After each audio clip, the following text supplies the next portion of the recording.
لا يهمنا احنا من بين التعليقات اللي قالت علاش كتبكيو وما جيتوش، علاش ما مشيتوا في الطائرة إلى تونس ولا إلى فرنسا ولا غير ذلك. المسألة أيها الأغبياء، أيها البلداء الذين لا تعوا ما تقولون، أن اليوم نحن نقول أن هناك حق انتهك. لماذا؟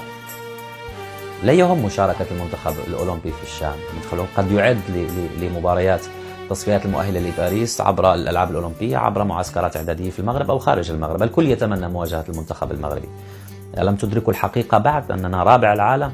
رابع العالم. كتبنا قصة حكاية جميلة رائعة جدا هناك في مونديال قطر. لا نقدم جعجعة في فنجان وفقط تصريحات والقوة الضاربة ونحن الأقوى ونحن الأفضل ونحن على، وإن شاء الله بربي تكونوا في الدور الثاني.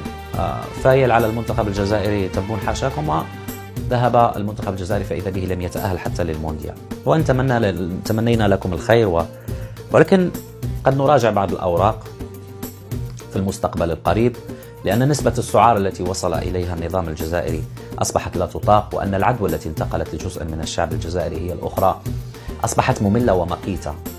فاليوم قد أقول بأننا لن نكرس لحقد لا سمح الله، ولكن لن نصمت. يعني سياسة النعامة أن تضع رأسك في الرمال، صدقوني لا تليق بالمغرب ولا بالمغاربة. وبالتالي اليوم اللي غيأذي المغرب ولا قرب من المغرب من قريب أو من بعيد بتصريح، بتأويل، بتفسير، بتعليل، بكلمة من هنا وأخرى من هناك، أيا كان سياسي إعلامي، سنقف له بالمرصاد.